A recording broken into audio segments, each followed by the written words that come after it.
After the commercial break, the Channel 15 broadcast returned with only Thomasina sitting behind a glass and chrome news desk. A picture of Faizy Lee loomed on the screen behind her. She addressed her audience with a somber, low tone. Many of you woke up to the sad news of Detroit's own Dr. Faizy Lee's passing. Dr. Lee was known the world over for his unique perspective on physics. He taught string theory and quantum mechanics for many years at Great Lakes University and was a favorite with the students and faculty. 30 years ago, I had the privilege and pleasure of interviewing Dr. Lee on a variety of subjects. Little did I realize at the time this interview would be one that would go down in the history books. In this exchange, Dr. Lee and I discussed his humble beginnings. His father, a Chinese national, and mother, who hailed from Myanmar, also known as Burma, were jade carvers. They settled in the Heshun Old Town in the county of Tengchong in China. They were the parents of 3 children. Their youngest child, Faizy, was born here in Detroit not long after their arrival to the United States. Now, let's take a look back at that long ago interview. A grainy image appeared on the TV screen showing a younger, leggy Thomasina Sawyer with the same high bouffant hairstyle, but instead of platinum-colored hair, Thomasina's tresses were a buttered blonde shade. She greeted Faizy with a wide smile. "This is such a pleasure to speak with you," Thomasina said. The 30-year-old voice track popped and scratched in certain parts, muting the lilt in her British accent.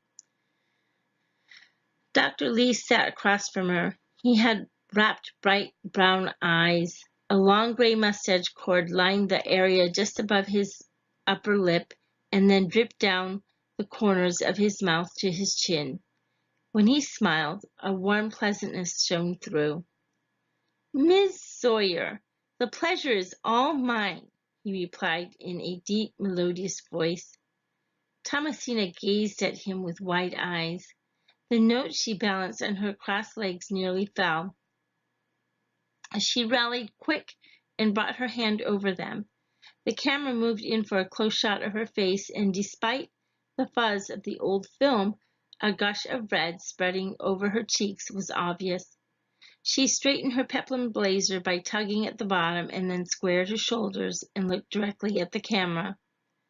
The shot pulled away so that both Thomasina and Dr. Lee filled the frame. She smiled at him and began the interview with a few basics about his personal history. They spoke of his parents' life in China, where they sold jade artifacts to tourists in their store. Myanmar is known for the best jade. There have been trade routes between China and Myanmar since the 1700s. My father, always the curious one, tagged along with a caravan one year. He returned to Heshun with something far more beautiful and valuable than precious stone, the jade miner's daughter. My mother, he chuckled. What a lovely story. Do you think maybe you get such a curiosity from your father? I would say someone in your field has to be the curious sort, Thomasina asked. I think I got 2 things from my father. He held up 2 fingers. Curiosity and tenacity. Both are required in the field of science. The scientist always wants to know the why of a matter. Albert Einstein said it best, "The important thing is not to stop questioning. Curiosity has its own reason for existing." The other quality is tenacity, the ability to stick to your ideas, your conviction, your truth. Again, all the great scientists have this. It took years for Einstein to finish the mathematical equation for the theory of general relativity. He had to return to the chalkboard time after time because the math was flawed. And when he finally had the correct equation, he still had to prove his findings to the giants of math and science of his time. Thomasina listened intently. Every once in a while she nodded. Such an interesting detail about Albert Einstein. It's hard to imagine someone like him having to prove his work, she said when Dr. Lee finished his point. Faisie shifted in his seat. He nodded. Yes, a fascinating story. One of my favorites. And may I add one more quality, Miss Sawyer? He asked, giving her a sheepish smile. You may, she responded. Her cheeks flooded crimson again. The third necessary quality is patience. One needs patience because our universe doesn't reveal herself readily. A scientist must be like a persistent suitor, steady, consistent, until the beautiful lady agrees. That's how I view this universe, a dark, deep, wondrous lady, full of mystery and secrets. I am her patient suitor. He motioned up with his hands a bit and then laced his fingers again. Thomasina smiled at his analogy and continued their discussion. Moving on to more details about Faisie's life. He had studied at the University of Michigan. He was married to a math professor named Harmony, and they had one child, Joanna. And how did you become interested in physics? Thomasina asked. I can't say I had a specific interest in physics at the beginning. My love was first with math and then science. Physics came later in college. I think what appeals to me about physics, while really science as a whole, is the endless possibilities. String theory especially lends itself to this. Possibilities. Can you explain string theory in a way our viewers would understand? Faisie put his hand to his chin in thought for a moment. When he answered, he laced his fingers together loosely.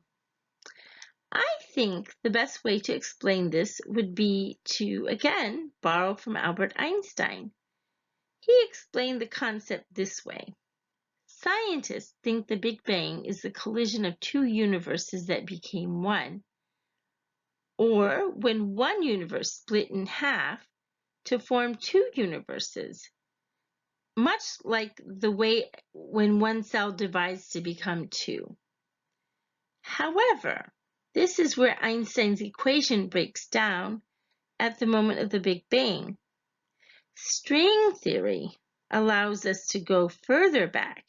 It is a higher theory because it takes us before the Big Bang. The equation points to a multiverse. String theory is in fact what Einstein was looking for, a theory of everything. Sadly, he died before realizing this equation.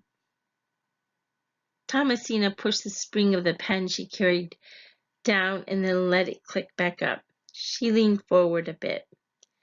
Fascinating. And do you think if these universes exist, it might be possible to go to one? Faisie dipped his head. String theory indicates it is. This would be the ultimate continuation of Einstein's equation. String theory allows for the existence of wormholes, and the math in Einstein's equation indicates time travel is a definite possibility. I say string theory is the equation of endless possibilities, he answered. Thomasina put her hand to her mouth and gasped. Her eyes darted to the camera and then back to Dr. Lee. Time travel! Her voice was barely audible. Yes, Faisie grinned. His brown eyes gleamed. And how long do you think before it happens?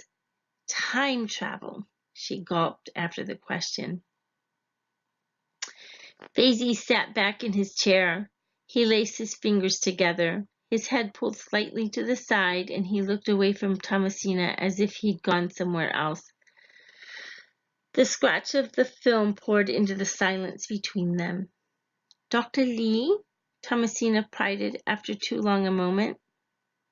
Faisie came back. He leaned forward. The camera closed in on his almond brown eyes and smooth forehead damp with gentle sheet of perspiration. "Oh, my dear Miss Sawyer, it's already happened." The notes on Thomasina's lap fell to the floor in a loud slap. Her mouth fell open. The camera panned in on Dr. Lee's face. He continued, "What a beautiful place I saw. Oh, and the people. The people were whole in every way, in mind, body, emotion. And this made their world so peaceful." Thomasina's eyes flew wide. She swallowed hard and began to crumble in front of the camera. Someone from behind the scenes had ducked low and scooped the scattered notes and handed them to her while remaining out of frame. She shuffled the loose papers, trying to regain control over the interview. The shot remained on Faizy, who leaned back in his chair. He remained serene. You saw people?" she managed to say as she tried to stack her questions back in order. Faizy shrugged. "Yes. The whole experience lasted only about 10 minutes, though." Thomasina gazed at him, dumbfounded. She tossed the notes over her shoulder and shook her head at him. Faizy sat in his chair with his elbows on the armrest and fingers laced. He glowed with satisfaction. "Possibilities, Miss Sawyer. The world is now full of hopeful, endless possibilities." The footage came to an end, and the older version of Thomasina came into view. And that, ladies and gentlemen, is how the world came to know about the existence of wormholes. Soon after this interview, other scientific minds debunked Dr. Lee's claims, dismissing his account of traveling through a wormhole to another world possibly, where there was peace and people were whole in every way. The good doctor, though, never once recanted his story. He stood by his convictions, his truth, until the very end. So, Dr. Lee, may you rest in peace, and I hope you are in that world you saw, wherever it may be. My second wish is that if you are in that beautiful place, the dark lady you studied, loved, and pursued has relented and revealed her secrets. The lights in the broadcast studio began to dim, and the large screen with Dr. Lee's image went black.